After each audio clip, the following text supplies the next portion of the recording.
보시는 것처럼 집합금융법에는 재건축 조합 등의 사업 주체에 대해서 별도 규정이 없어요.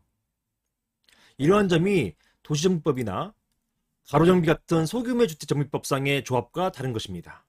전자의 조합, 즉 집합금융법상 상가 오피스텔 재건축에 있어서의 조합은요, 임의단체에 불과한 반면에 후자, 자 요것들은 보통 공공재건축이라고 해요. 공법인 재건축입니다.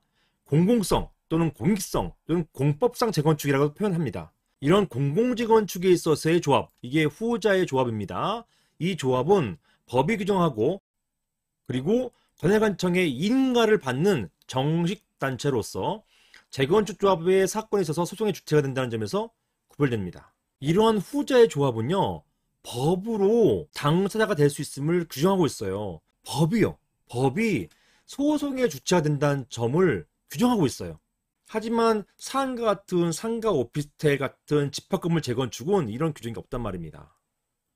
그래서 과연 이런 재건축 조합이 매도 청구 소송에 있어서의 어떠한 지위를 갖는 것이냐, 어떤 지위로서 소송을 제기할 수 있는 것이냐, 이게 문제될 수밖에 없어요.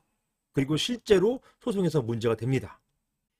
집합금융법상 재건축 조합은요, 법에서 직접적으로 규정한 소송 주체가 아닙니다. 그럼 뭐냐? 결국 집합금융법 제48조 사항에 있어서의 매수 지정자로 이거 봐야 되는 거예요. 이거 보였죠? 48조 사항 매수 지정자.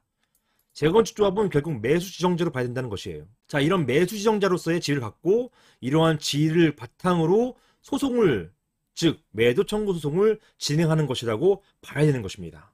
판례도 집합건물 재건축에서 위단체인 재건축 조합 또는 재건축위원회의 소송 당사자 지위를 인정하고 있습니다. 뭐 때문에요? 매수 지정자로 보기 때문에.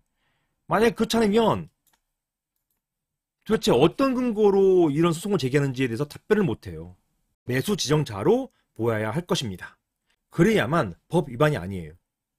그렇지 않으면 재건축 조합이 법도 없는데 과연 어떤 근거로서 소송의 주체가 되고 원고가 되는지 이거를 설명할 수가 없어요. 결국 재건축 조합은 매수 지정자이다, 이렇게 보아야 할 것입니다. 물론 이런 매수 지정자로 보는 거에 있어서 조합을 매수 지정자로 하는 그런 결의 조항이나 그런 문구를 보통 넣습니다. 하지만 설사 그런 문구가 없다 하더라도 묵시적으로 당연하게 이러한 찬성 구분 소유자들, 그 다음에 사업에 참가할 그런 구분 소유자들, 이런 구분 소유자들은 재건축 조합이 매도 소송 제기하는 거에 있어서 묵시적으로 합의했다고 볼 것이에요. 따라서 반드시 이런 매수 지정자로 삼는 문구가 없다 하더라도, 설사 없다 하더라도 상가 오피스텔 재건축에 있어서 재건축 조합이 매도 청구 소송에 있어서의 매수 지정자로서 원고가 되는 데 있어서는 문제가 없다고 할 것입니다. 이상입니다.